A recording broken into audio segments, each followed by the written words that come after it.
ఆ రోజు దేశంలో సంక్షేమం అనే పదమే ఎవరికీ తెలియని రోజుల్లో సంక్షేమాన్ని 3 పాదాల మీద నడిపించిన నాయకుడు ఎన్టీ రామారావు గారు. ఈరోజు దేశమంతటా కూడా ఆయన ప్రారంభించిన సంక్షేమ కార్యక్రమాలన్నీ కూడా అమలవుతున్న పరిస్థితులు మనం చూస్తూ ఉన్నాం. ఏదైతే సంక్షేమం ఉందో అదే కాదు, అభివృద్ధిని కూడా చేసి చూపిస్తానని చెప్పి మన నాయకులు ఈరోజు చంద్రబాబు నాయుడు గారు 16 సంవత్సరాలుగా ఈ రాష్ట్రాన్ని ముఖ్యమంత్రిగా పరిపాలిస్తూ స్వర్ణాంధ్రప్రదేశ్ తయారు చేయాలనే తాపత్రయంతో ఈరోజు మళ్లీ ప్రజలందరూ కూడా 92% స్ట్రైక్ రేట్తో ఓట్లు వేసి గెలిపించిన పరిస్థితి. మరి ఒక్కసారి గత 5 సంవత్సరాల పరిస్థితికి పోతే రాష్ట్రమంతటా అరాచకాన్ని చూసి ఈ రాష్ట్రానికి మీరే పెద్ద దిక్కు, ఈ రాష్ట్రానికి అభివృద్ధి చేయాలన్నా సంక్షేమం చేయాలన్నా ఒక్క చంద్రబాబు నాయుడు గారితోనే సాధ్యమవుతుందనే విషయాన్ని ప్రజలందరూ అర్థం చేసుకొని ఈరోజు మళ్లీ ఓట్లేసి 6 నెలల తర్వాత మొదటిసారిగా కడప జిల్లా పర్యటనకు వచ్చినందుకు మన తెలుగుదేశం పార్టీ కుటుంబ సభ్యులందరి తరఫున మన నాయకుడికి హర్షధ్వానాల మధ్య స్వాగతం తెలియజేయాల్సిందిగా కోరుకుంటున్నా. సార్, ఉమ్మడి కడప జిల్లాలో 10 సీట్లలో 7 సీట్లు 99 ఎన్నికల తర్వాత 25 సంవత్సరాల తర్వాత వచ్చాయి.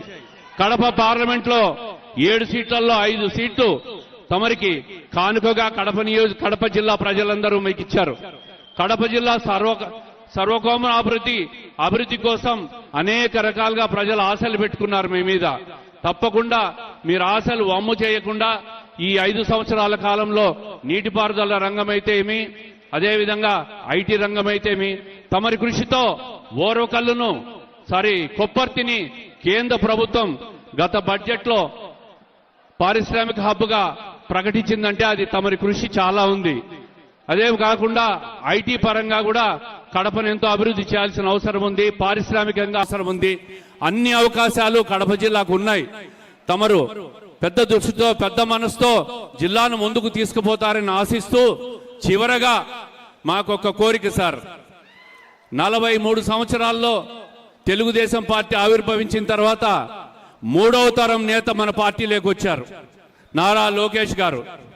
మరి పార్టీకి భవిష్యత్తులో యువతకు ఒక భరోసా ఇవ్వాలన్నా, పార్టీకి భరోసా ఇవ్వాలన్నా నారా లోకేష్ గారిని డిప్యూటీ సీఎంగా ప్రమోట్ చేయాలని చెప్పి మేమందరం కూడా కోరుకుంటున్నాం సార్. దీనివల్ల పార్టీకి బ్రహ్మాండమైన భవిష్యత్తు ఉంటుంది. అన్ని రకాలుగా యువతను ప్రోత్సహించే విధంగా ఆయన ఈరోజు ఐటీ రంగానికి కానీ పారిశ్రామిక రంగానికి కానీ అనేక సంస్థలు రాష్ట్రానికి తీసుకొచ్చే దాంట్లో కానీ ఆయన చేస్తున్న కృషిని ప్రజలందరూ గమనిస్తున్నాం.